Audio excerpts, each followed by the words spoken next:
And thanks for being there. It is always a pleasure to know. A very impressive 5.01% in the second quarter, and of course 4.03% in the third quarter of the year. And these, of course, prompted a review of growth projections. By October 2021, the federal government disclosed it had raised 73% of its targeted revenue, while value-added tax declined by 11 billion naira at the end of the third quarter. Targeted spending focused on security, infrastructure, social investment, and job creation to attain self-sufficiency first before exports. The government paid off significant liabilities of defunct agencies as recoveries of looted funds continues with reforms in the nation's public finance management system. So we've also put in place a monthly revenue monitoring committee, a presidential committee that looks at all the revenues reported by the revenue generating agencies, reconciles it to the bank, the actual amounts that is shown in the bank accounts. That has helped us also to strengthen the remittances. As spending increased, so also debt, peaking at 38.005 trillion naira at the end of the third quarter of 2021, with Nigeria entering the non-interest secured market for the third time since 2017, which was oversubscribed by 346%. The central bank, on the other hand, maintained monetary policy position as it kept supporting fiscal authorities. Prominent disclosures at the meetings in the year include the tightening of New Zealand bureau de change activities to curb exchange rate volatility, the introduction of Africa's first digital currency, the e-Naira, and the takeoff of Infracore, the multipurpose infrastructure vehicle. The shareholders are holding very aggressive meetings, and they are currently reviewing about 3 major projects. This December inflation rate stands at 15.4%, while the Naira exchanges for 411.95 to the dollar in the importers and exporters window, with foreign reserves declining to $40.5 billion as of December 23, 2021. Excess crude account as at last FAC meeting was valued at $35.365 billion. December 2021, President Muhammadu Buhari unveiled the new National Development Plan 2021 to 2025 to replace the Economic Recovery and Growth Plan ERGP. It will require a 348.1 trillion investment to achieve the set targets and will be largely driven by the private sector. And as the year wound down, the National Assembly passed the 2020 budget, which was signed by the President Friday, 31st December 2021. For Deadline 360, I am Liakating Babachinde. The coronavirus pandemic indeed created some out-of-the-box strategies to stabilize the nation's economy, and Uche Ogochukwu reports that it could best be described as a blessing to the health sector, as it exposed the weak structure and brought about drastic improvement. As she reviews the multi-sectoral approaches and legislation in managing evolving trends in the health sector in the year 2021, she says it was, however, not all rosy amidst other challenging diseases. Since its detection 2 years ago, coronavirus continues to devastate people and economies around the world. To worsen the situation, various variants kept on emerging, with the Omicron being the most recent. This has been sending fresh shivers up the spines of people and nations who resort to listing and delisting on travel restrictions across countries. And all of us around the world are trying to adjust to how to manage long-term COVID pandemic, and hoping very much on vaccines and on being able to make our own vaccines ourselves. The major emphasis since the delivery of the first batch of 3.94 million doses of the AstraZeneca jabs in March and subsequent deliveries being on making vaccination more accessible to the people, with the mandate for compulsory vaccination for all federal and some state civil servants. We have empowered the permanent secretaries to be responsible for enforcement in their agencies.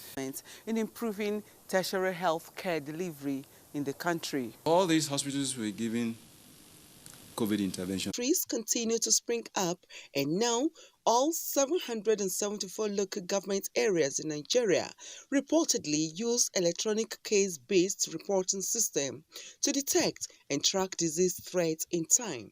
President Muhammadu Buhari, in the year under review, a COVID-19 Disease Health Protection Regulation Act 2021. The food safety training manuals were launched as committees that will implement the National Health Act 2014 and the Basic Healthcare Provision Fund were inaugurated. Worthy of note is the federal government's consistency in placing additional 50,000 HIV patients on treatment. The National Assembly didn't rest on its oars. It, among other resolutions, amended the National Health Insurance Act 2021. 25 bills were passed at third reading.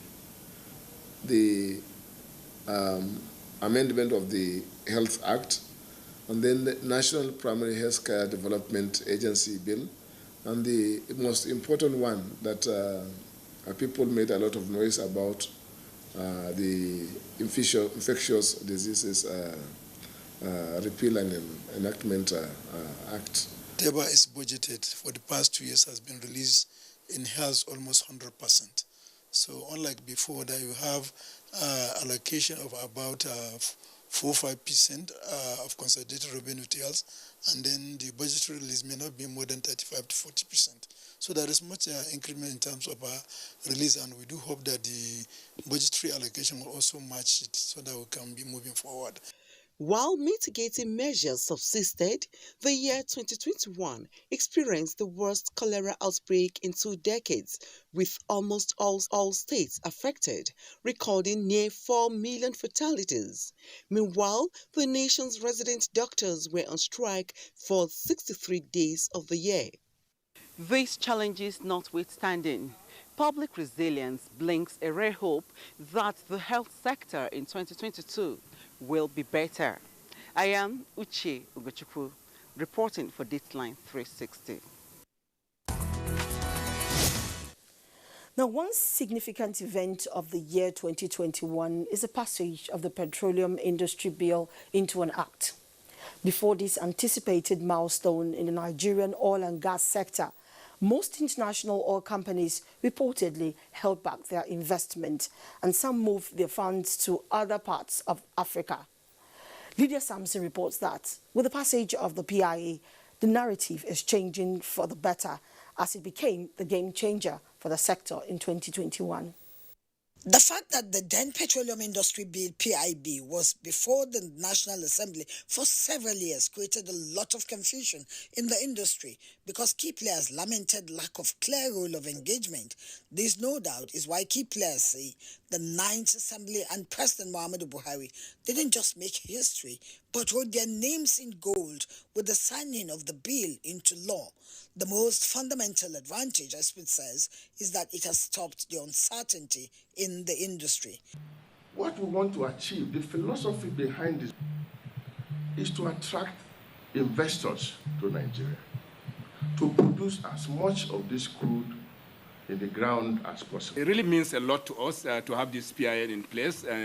It means that it's really a journey that has been capped with success in the sense that we have been operating a very archaic fiscal environment. That's why you are not seeing massive investment in our country.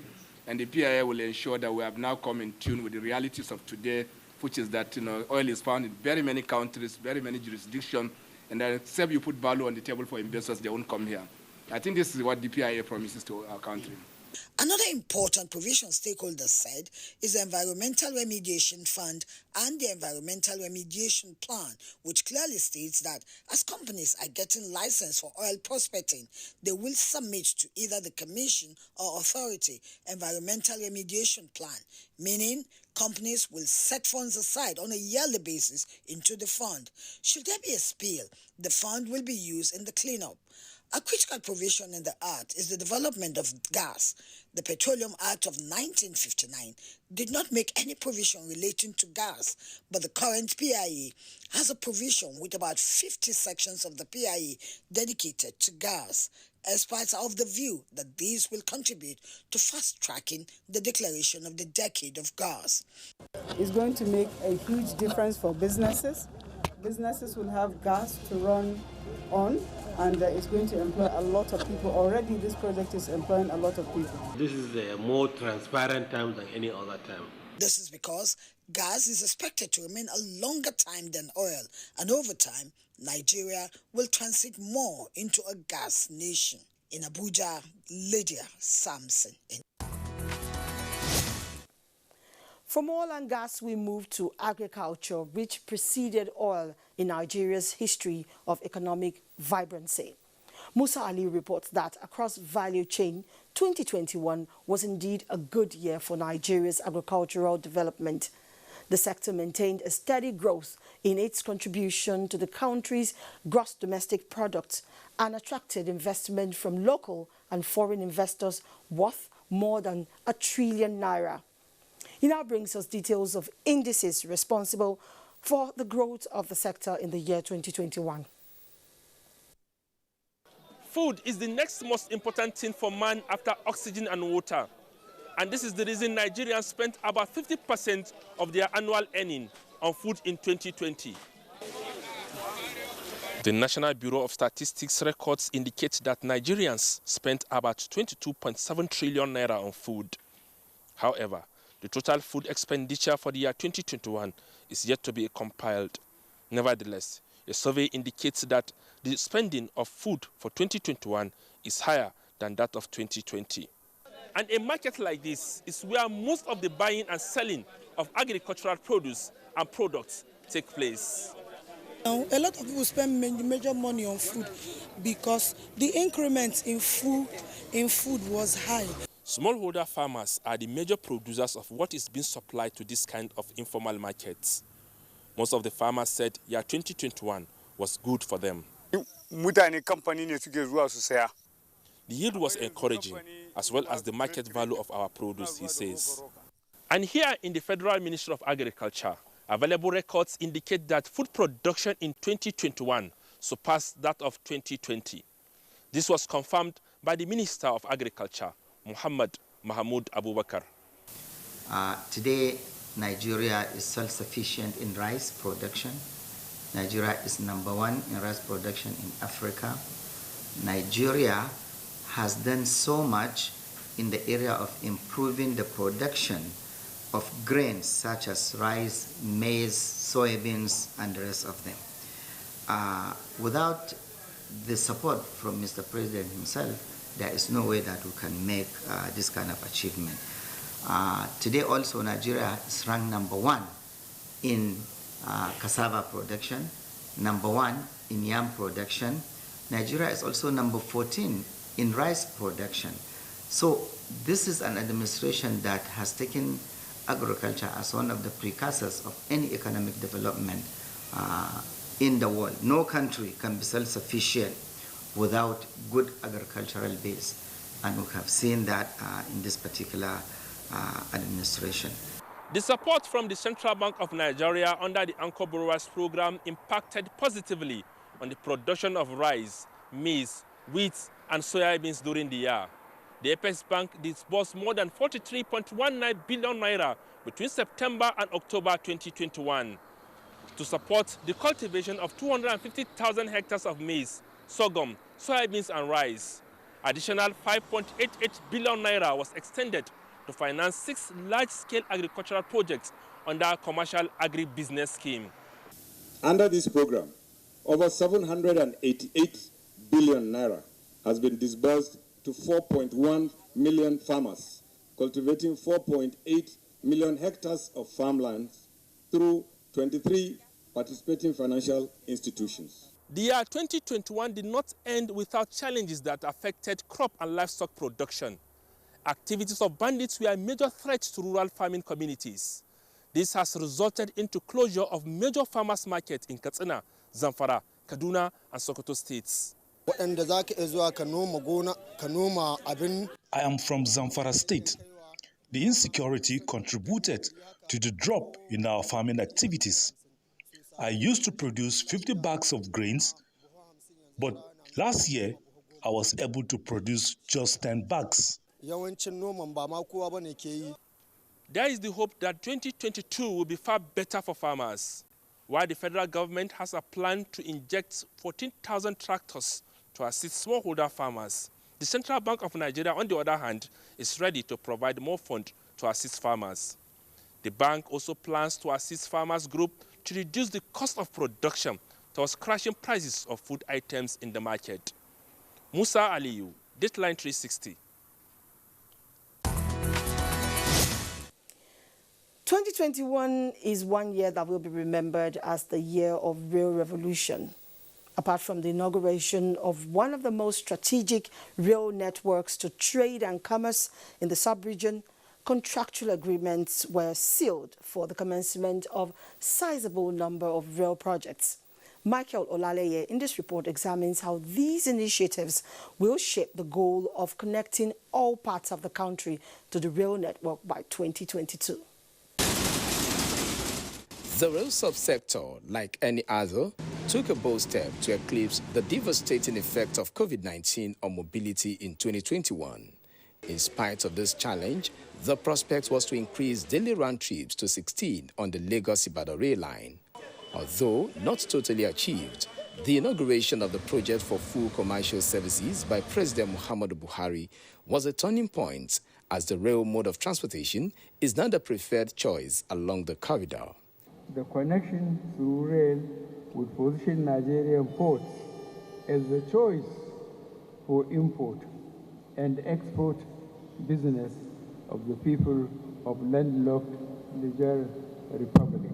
The extension of the Lagos-Ibadan rail line by 6.8 kilometers to gain access into the port is a huge win for business owners already frustrated by the unending gridlock at their Papa Port corridor.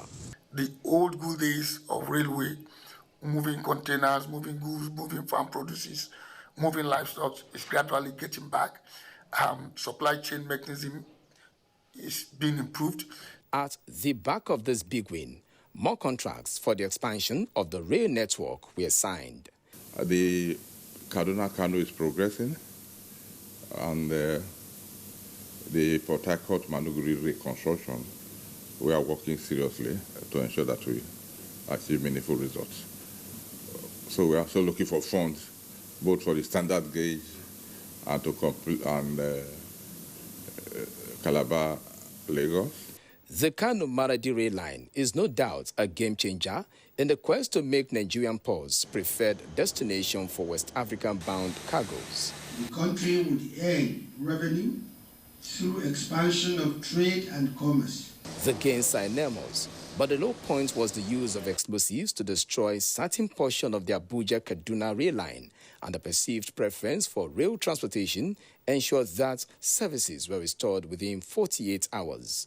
In 2022, there are optimism of increase in frequency, especially on the routes already activated, while freight service is expected to commence in March on the Lagos-Ibadan standard gauge rail line. By 2022, we have no excuse not to meet the 16 round trips for Lagos-Ibadan and consolidate on the 12 round trips for Abuja-Kaduna. And we are also finding a way to increase the frequency of the Takpe-Warri to 6. Just like when it was introduced on the Abuja-Kaduna route about a year ago, January 2022, she witnessed the introduction of e-ticketing on Lagos-Ibadan and Warri-Takpe rail lines, and this should lay a solid foundation for the harvest of some rail line projects that will be delivered in 2022. In Lagos, Michael Olaleye, NT News.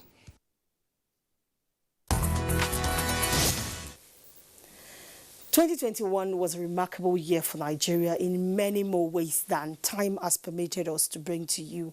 We, however, hope that it was something to spur every one of us to perform better in this new year. Thanks for spending your time with us. I am Omotola Omojola. As 2022 rolls in, God bless Nigeria and bless you too.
People always try to protect themselves from danger.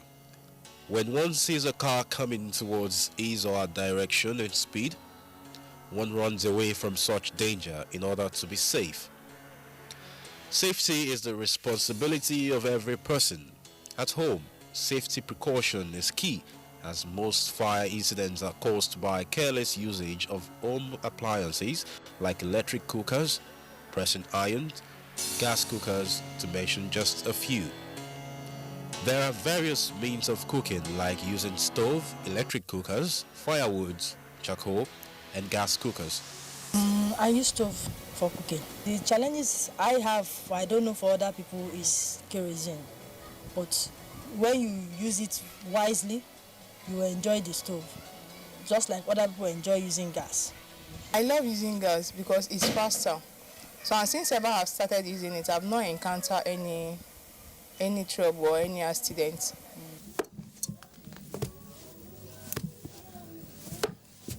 Cooking is often a relaxing and fun task for some people, but without safety tips in mind, it is one of the major causes of home fires. Today, it seems more people use gas cookers to cook. It is said to be a fast and efficient way to cook, and they come in different sizes. Generally, gas is, we call it, the full meaning is liquefied petroleum gas. It is a byproduct of natural gas processing and petroleum refining. It is also a mixture of hydrocarbon gases made up of hydrogen and carbon. We have two varieties of gas, what we call propane and butane. Propane is normally used in cold areas of Europe and America, while butane is used in Nigeria. But that butane that is used in Nigeria, there is a proportion of mixture of propane also, because propane is highly inflammable. So you add 20% to make it to burn fine. In this busy world, everyone wants faster means of doing things, but the issue is how many people are mindful of safety precautions in using liquefied gas to cook. We know gas, basically it's leakages, depending on the particular gas you're using, the size of cylinder at which you're using. You know, we have like they have the direct burners, which are like the 3 kg, the 5 kg, and the 6 kg. They're the direct burners. If you can avoid leakages, it's okay. Very much okay, yeah. It's safer, especially if the house is your own, it is safer to keep it outside and run a hose. There's what we call gas reticulation, whereby you can use copper wire to run your connections in the house. It is also very, very safe. It is good that you give, but we have two types of cylinder. We have composite and steel cylinder. Composite will never explode, so you can keep that one comfortably in your house. If there's any event of fire, it will just melt. That one is like a rubber, it's a fiber. Today, it seems more people use gas cookers to cook. It is said to be a fast and efficient way to cook, and they come in different sizes.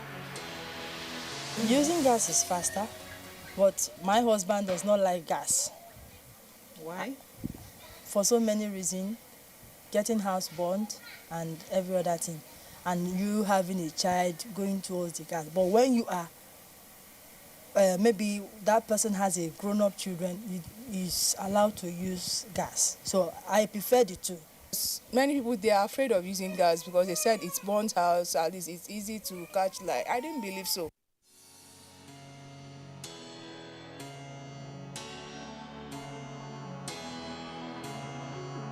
Some people like using long hoses.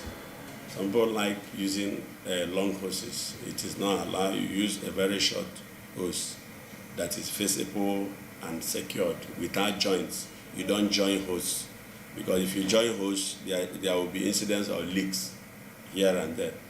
Also, these hoses are not allowed to overstay. At least if you use a hose 6 months or 1 year, you change.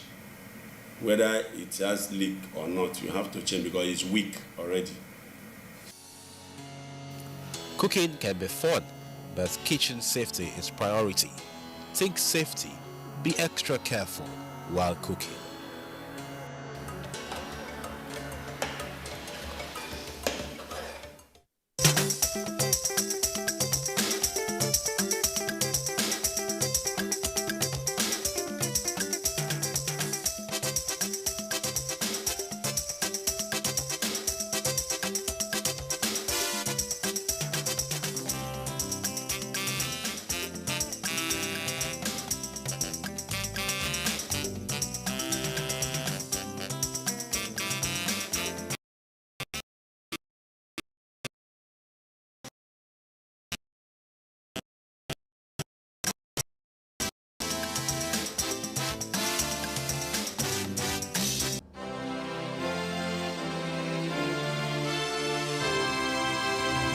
We want to talk about rights, there are obligations. I'm not saying that this government is a saint, it's very far from it. But there are things that we can do to make it better, and that's the challenge I'm throwing to you. You don't want to build this nation? I don't know where else you want to go. If I had a choice, I'll come back.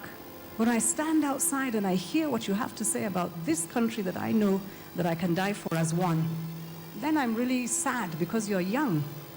You have education. You have...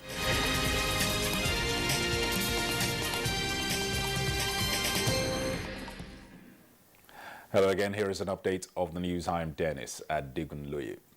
President Muhammadu Buhari says Nigeria is prepared to make all sacrifices necessary for the Republic of Mali within the requirements of the Economic Community of West African States, ECOWAS.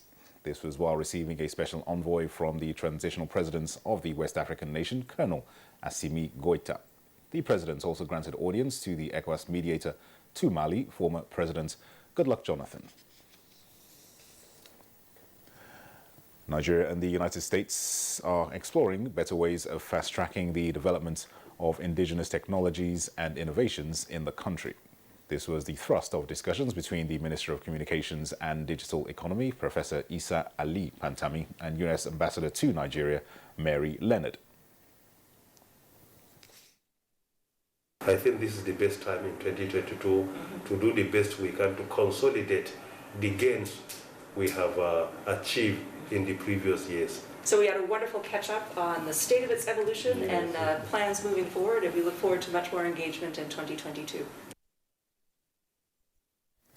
The Nigeria Customs Service has generated more than 2.24 trillion naira in 2021, which exceeded the target of 1.6 trillion naira set for the year. A statement by the Public Relations Officer of the service, Joseph Atta, also indicates that the amount is more than 1.5 trillion naira generated in 2020, which represents a 43.45% increase. The customs spokesperson says the Controller General, Hamid Ali, attributes the feat to the resolute pursuit of what is right and the willingness to adapt to changes brought about by global health challenges due to COVID-19. He says other landmark achievements in 2021 that are capable of boosting national security and the economy are the installation of 3 brand new scanners in Apapa, Tinkan Island and One ports, and the introduction of mobile trackers. Well, that's the news update for now. There'll be more news coming your way at 1 p.m. Good morning.